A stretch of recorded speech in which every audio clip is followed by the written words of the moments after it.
C'est la raison pour laquelle aujourd'hui, comme nous sommes tentés de le faire partout au niveau du Sénégal, nous déroulons des formations actuellement au niveau de Guinguinéo, au niveau de Gossas, au niveau de Kolda, au niveau de Kébémer et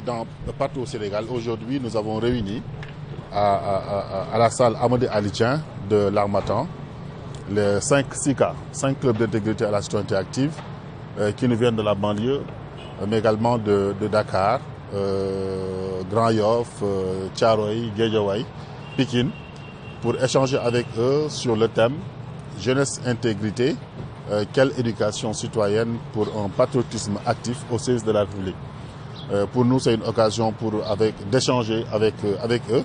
mais surtout qu'ils aient la possibilité de rencontrer d'éminents professeurs, mais également des membres de l'armée, parce que c'est le concept armée-nation, de les rencontrer pour discuter avec eux comment ils ont réussi au niveau de l'armée à concevoir une discipline militaire. Et cette discipline militaire, comment on devrait également le faire pour l'intégrer dans le milieu civil, tout en nous imprégnant de nos valeurs culturelles, de nos valeurs sociétales. Donc c'est la raison pour laquelle aujourd'hui nous sommes réunis pour échanger sur le thème que j'ai précisé tout à l'heure. Alors on s'achemine vers des élections législatives. Est-ce une façon aussi d'anticiper un peu dans la sensibilisation quand on parle d'activisme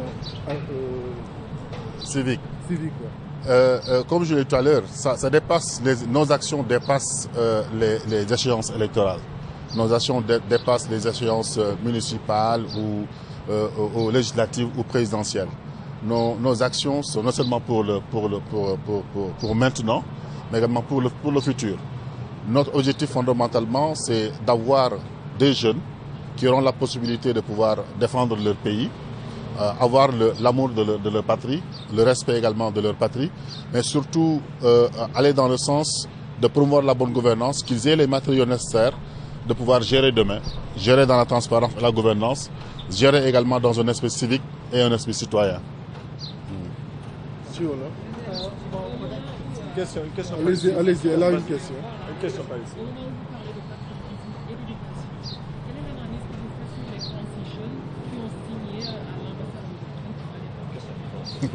waaw du ma génn gaaw du ma génn bàyyil question boobu naa bàyyi noonu rek du ma si dugg non du ma si dugg beneen waaw. Il est régional, si je comprends bien. Aujourd'hui, vous êtes dans le département de qui est à Dakar. Est-ce qu'on peut s'attendre à ce que tous les départements puissent bénéficier de ces situations? Au moment où je vous parle, je reçois les photos du département de Goudiri. Donc il y a un CM ou bien un lycée de Goudiri qui est en train de développer la même formation que nous sommes en train de faire au niveau de Dakar. Guinguinéo a déjà fini ses formations, Kébémer a débuté, Koungheul va débuter, dans le Podor également ils vont débuter certainement cette semaine. Donc c'est une stratégie nationale. C'est une stratégie nationale pour les écoles qu'on a ciblées. C'est vrai qu'on n'a pas les moyens avec OSUA qui nous aide. On n'a pas encore les moyens de toucher toutes les écoles, tous les établissements, mais avec les écoles qui sont ciblées, nous sommes en train de dérouler les mêmes modules de formation. Si ce n'est pas sur la préservation des biens communs naturels, qui sont animés par des agents des eaux forêts. À Kébémer, c'est un agent, le chef de service des eaux forêts qui a animé. À Guinguinéo également, c'est la même chose. Si ce n'est pas également la préservation des biens communs naturels, ce sera également sur le respect de la patrie, ce sera également ou bien sur la transparence, la lutte contre la corruption ou la redevabilité. Donc c'est une stratégie nationale pour toucher quand même l'essentiel des écoles et des lycées au niveau du Sénégal et pouvoir quand même avoir un noyau dur d'élèves, de citoyens capables de tenir le flambeau de la promotion de la bonne gouvernance, mais également capables d'avoir un écosystème d'élèves qui puissent défendre le pays en termes de patrie, en termes de patriotisme, mais également en termes de transparence et lutte contre la corruption. Pour passer en wolof. Ouais. Alors bu wax ni rek lan moo waral ngeen amal conférence bi ni waaw xam nga ak sunu partenaire OSUA bi ñu commencé mettre en place lu ñuy wax SICA parce que yàgg na au niveau du forum civil mais cette fois-ci dañoo dem ministère de l'éducation nationale discuter avec le ministre mu jox ñu ndigalam pour ñu installer au sein des gouvernements scolaires benn initiative bu ñu tuddee club d'intégrité à la citoyenneté active. bi ñu ko defee nag ñu def ko dans tous les départements du Sénégal tey jii boo demee en tout cas on amaguñ moyen pour couvrir tous les lycées SCM mais quand même on a dans chaque département du Sénégal am nañ fa benn SICA muy Podor muy Matam muy Kanel muy Oussouye muy Ziguinchor muy Bignona Dakar partout on a ce qu'on appelle les clubs d'intégrité à la citoyenneté active. Alors tey jii nag ñu ne au niveau de Dakar ni ko seen naataango yi defee dans les régions parce que seen naataango yi fi mu nekk ni SICA régions yi ñu ngi développer ay formation ci préservation des biens communs naturels ci wàllu également civisme et citoyenneté ci wàllu lutte contre la corruption promotion de la bonne gouvernance ñoom ni ñu koy defee ñu ne nañ dajale ñun Dakar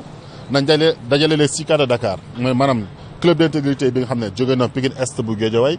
ak Ndiawar Diagne bu Thiaroye Aminata Sow Fall bu Patte d'Oie les pionniers bu Rufisque ak zone de recasement bu Kër Massar ñu dajale leen tey Dakar pour indi ay professeurs ku mel ne professeur Massamba Gueye ak le colonel Abdoulaye Traoré pour waxtaan ak ñoom ci lan mooy jeunesse et intégrité ak lan mooy éducation citoyenne boo xam ne dina mën a tabax ay doomi réew mi yoo xam ne seen liggéey du leen lu dul sukkandiku ci wàllu république li mu soxla ñu jox ko. donc loolu moo tax ñu dajale leen tey fii dajale leen fii pour ba nga xam ne dañu am ëllëg ay ndaw yoo xam ne dinañ mën a teewal réew mi teewal réew mi tey teewal réew mi ëllëg te di leen ñaax également ci njàng di leen ñaax ci xam-xam donc loolu moo waral tey ñu dajale tey les SICA de Dakar fii ci salle Amadou Ali Dieng bu Harmattan. ñuy dëgmal ay élection ndax projet bu ni mel dafa xaw a laale aussi si sensibilisation bi ngir ñu bañ a yàq au moment des élections. waaw wàllu SICA dafa dépasser élection locale dafa dépasser élection législative dafa dépasser élection présidentielle maanaam loo xam ne dafay wax ak génération tey ak génération future la maanaam ay xale nañu waxal ay ndaw la ñu waxal donc am na nuñ leen ni leen tàggatee ci wàllu corruption baaxul bonne gouvernance moo baax transparence moo baax rendre compte moo baax civisme moo baax citoyenneté moo baax ak préserver li ñuy wax bien commun maanaam li nga xam ne ñëpp ko bokk nan nañ koy préserver donc loolu boo koy jàngalee dafay dépasser loo xam ne échéance la moo tax jàpp naa ne ñoom buñ génnee ci formation bi nii duñ doon rek ay élèves yoo xam ne dañuy jàpp ne war nañu xotti kaye ay élèves yoo xam ne dañu war a sànni blouse ay élèves yoo xam ne parce que ñoom seen rôle après parce que formation ay étapes la dañuy def formation après def activité de terrain am na ñoo xam ne ci yenn régions yenn SICA yi dañ ne ñoom activités yi def mooy li ñu taataan ci xam-xam dañuy dem ci yeneen écoles yi pour def dissémination après également am na test de connaissance donc ñun li ñu formé li ñu bëgg mooy am élèves yoo xam ne ëllëg duñu xotti kaye am élèves yoo xam ne également duñu jël seen yére également di ko sànni ay ndox am élèves yoo xam ne véritablement dañuy respecter dëkk bi respecter également alalu réew mi respecter seen bopp d'abord. li ñeel nag maillage territoire bi est-ce que am ngeen moyen wu dajale région yëpp ngir mën ko dérouler. waaw c'est vrai que OSUA mu ñuy jàppale bu baax ci activité yi ñuy def mais amaguñu moyen pour dajal lycée yëpp mais yàlla dimbal nañu ba nga xam ne département boo dem ci Sénégal ci 46 départements yi amul benn département boo xam ne amul SICA ci 46 yëpp nag laa wax foo dem rek am na benn club d'intégrité à la citoyenneté active wala boog ci 14 régions yëpp am na club d'intégrité à la citoyenneté active mais li ñu ñaan nag mooy lycée bu nekk am benn CM bu nekk am benn ñoom ay noyaux yu dëgër yoo xam ne ay doomi réew mi la ñu doon ay xale yu réew mi la ñu doon ñoo xam ne dañuy bëgg seen réew bëgg transparence bëgg bonne gouvernance gëm seen bopp et gëm Afrique également voilà jërëjëf merci également vraiment